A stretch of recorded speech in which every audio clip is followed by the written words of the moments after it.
High বন্ধুরা, তোমরা সবাই কেমন আছো? আমি শ্রাবণী, আমি ভালো আছি। আজকে আমার ছিল ইভিনিং ডিউটি। তো ডিউটি থেকে আসার সময় আমাদের এখানে প্রচণ্ড বৃষ্টি হচ্ছে। অ্যাকচুয়ালি 2-3 দিন ধরে প্রচণ্ড বৃষ্টি হচ্ছে। যখন আমি ডিউটি আজকে ইভিনিংয়ে গিয়েছিলাম তখনও বৃষ্টি হচ্ছিল, যখন আমি আসছি ফিরে রিটার্ন তখনও বৃষ্টি হচ্ছে প্রচণ্ড পরিমাণে।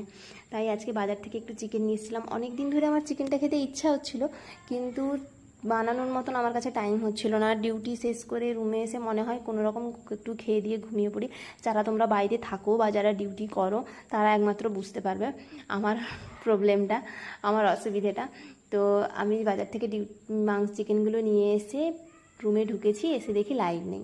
আর আজকে আমাকে ইন্ডাকশানে রান্না করতে হচ্ছে, তার কারণ আমার গ্যাস শেষ হয়ে গেছে। আজ 2 দিন ধরে গ্যাস বুক করতেও পারছি না, টাইম পাইনি। আর কালকে আমার ডে অফ আছে, দেখি আর এত বৃষ্টি হচ্ছে, যেতেও ইচ্ছে হচ্ছে না। তাই ইন্ডাকশানে একা রান্না করে নিই আমি। ইন্ডাকশানে কোনো রকম কড়াইটা বসিয়ে দিয়ে পট করে আগে আমি আলুগুলো ভেজে নেব, তার কারণ নাহলে আবার লাইট চলে যাবে, আমি আবার রান্না আমাকে অফ করে দিতে হবে।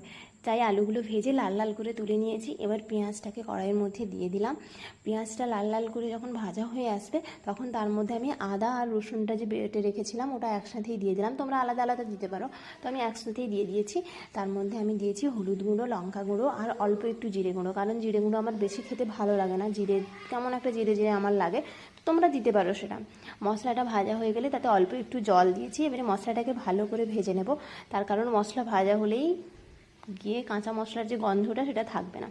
তো এটা ভালো করে ভাজা হয়ে গেছে। এবারে চিকেনটাকে আমি ম্যারিনেট করে আগে থেকে রেখেছিলাম। টমেটোগুলো দিয়ে দিলাম একটু, কারণ টমেটোগুলো দিতে আমি অ্যাকচুয়ালি ভুলে গেছিলাম, পরে দিয়ে দিয়েছি।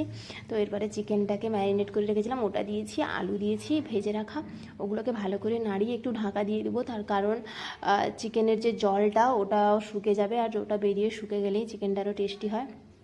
ঢাকাটা কিছুক্ষণের জন্য দিয়ে ঢাকাটা যেই তুলে নিলাম, এবারে দেখো আমার চিকেনটা কত সুন্দর হয়েছে। চিকেনটা বেশ লাল লালও হয়েছে। তো আজকে আমি চিকেনটায় বেশি তেমন ঝোল রাখবো না, তার কারণ চিকেনটা আমি রুটির সাথে খাবো।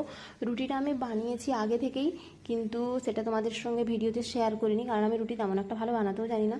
কোনো রকম বানিয়ে নিই নিজের জন্য একা। এই দেখো আমার চিকেন কষা আর রুটি রেডি। চলো তোমাদের সঙ্গে দেখা হচ্ছে পরের ভিডিওতে, বাই।